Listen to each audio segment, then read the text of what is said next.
The New York Giants are off to a 2-0 start, and in Week 3, they will host their division rivals, the Dallas Cowboys, on Monday Night Football. New York Post Giants beat writer Paul Schwartz. He's a seasoned vet when it comes to covering the G-Men, and he joins me now. Paul, how's it going? Seasoned vet. Now, is that kind of seasoned vet? Is that like a kind of like a catchphrase for an older guy? What does seasoned vet mean, Dexter? Look, you're not going to get me in trouble here, Paul. I was just letting the people know about your experience. You're not going to catch me slipping saying that I'm calling you old. We're not going to do that. No. No, you would never. We go back too far. Too far. I think I've seen your birth certificate too. Yeah. You have. You definitely have, Paul. Glad you are well. Okay, so here's what I got to ask you. Where are you on this Giants 2-0 start? Impressed or not impressed with what you've seen from this team in the first two games? You know what, Dexter? As you said, I'm a seasoned vet. I am not going to look at 2-0 and throw it out and say I'm not impressed. I mean, that would just be silly. Do I think, there are 5 or 6 2-0 teams in the league? Do I think the Giants are in that group? No, I do not. But they're in the group as far as what the record says. So I'm very impressed with the defense. I'm very impressed with Wink Martindale. They have not had their pass rushers so far the first two games. And, Azeez Ojulari and Kayvon Thibodeaux, and they still have been able to put some pressure on the quarterback. They've done pretty well against the run.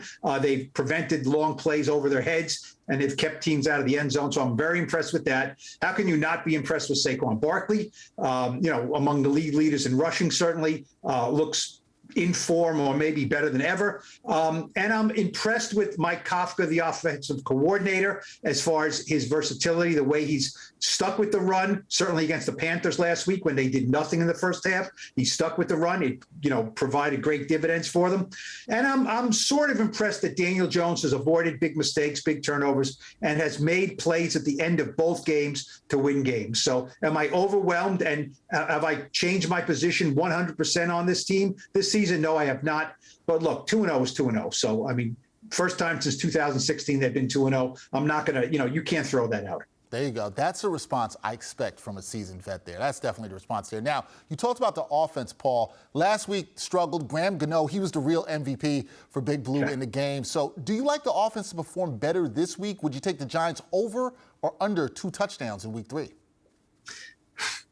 That's a good number, because they're scoring 1 touchdown a game. They've scored 6 points in the first half of the 2 games combined. So there has not been a lot of touchdowns. I will say this before I make the prediction. If it's not over, they're going to lose, I think, because I don't think they can, unless Graham Gano, kicks 6 field goals and they get 2 touchdowns and 5 or 6 field goals, that would be great. But, until I see it, I'm going under. I think they can score 2 touchdowns until they can score 3 touchdowns in a game. Look, the passing attack has been rough, Dexter, right? Kadarius Toney is not going to play again, it looks like. Kenny Golladay, it looks like, will have more playing time, but, he's been a 0 certainly in the first game and got 2 snaps in the second game. Where are they going for dynamic plays? I don't see it in the passing game. So I'm going to go under 2 touchdowns in this game, for the Giants. All right, there you go. Under 2 touchdowns. Another good response from a seasoned veteran there covering the Giants. Now, Paul, the Giants, they have a shot at a 3-0 start here. So what are the keys for you in terms of knocking off Dallas on Monday night? Well, score more than 2 touchdowns. that would be one thing, right?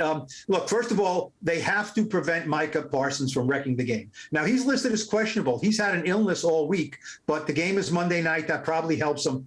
Dexter, the guy has 4 sacks in 2 games and 17 sacks in his first 18 NFL games. He can wreck the game. The Giants will probably rue the day that they passed on this guy in the draft. They did. The previous administration had questions about him as a pass rusher and as a guy. So far, there are no questions about him as a pass rusher. I mean, he's the best the league has seen in a long, long time. I'm not buying this Lawrence Taylor talk, but he is terrific. You cannot discount what he does. He'll be an Evan Neal, the rookie right tackle. I think he'll get a lot of Micah Parsons and the interior guys. So they got to stop him from wrecking the game. They can't stop him. They have to hope to contain him. They really do. Otherwise, they have to make Cooper Rush beat them. I mean, this guy's 2-0 in his career as a starting quarterback. And Wink Martindale said, the guy has something. The guy is an NFL starter. But let's face it, the guy is a career backup.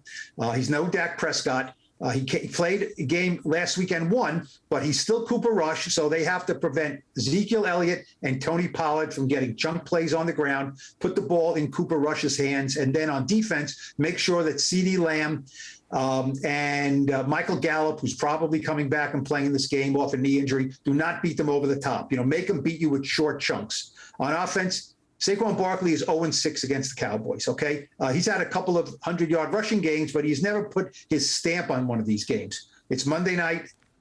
The nation will be watching. The world will be watching. Saquon Barkley, time to put his stamp on one of these games. Have a big game against the Cowboys. Their offensive line is good enough to do it because, I just don't see a combination of David Sills and Kenny Golladay and Sterling Shepard and Richie James. I don't know how dynamic that passing attack can be. If the Giants win on Monday night, it will be their first 3-0 start since 2009. For those of you watching this, you just saw a perfect performance, 3 for 3 from a seasoned vet covering the Giants. That is Paul Schwartz, New York Post Giants beat writer. Paul, great job, seasoned vet. Thank you. Giants 0-10 in their last 10 primetime games too. So, they've got some history they have to, do away with here. We'll see if they can do that on Monday night. Thanks, Paul. Yep, you got it.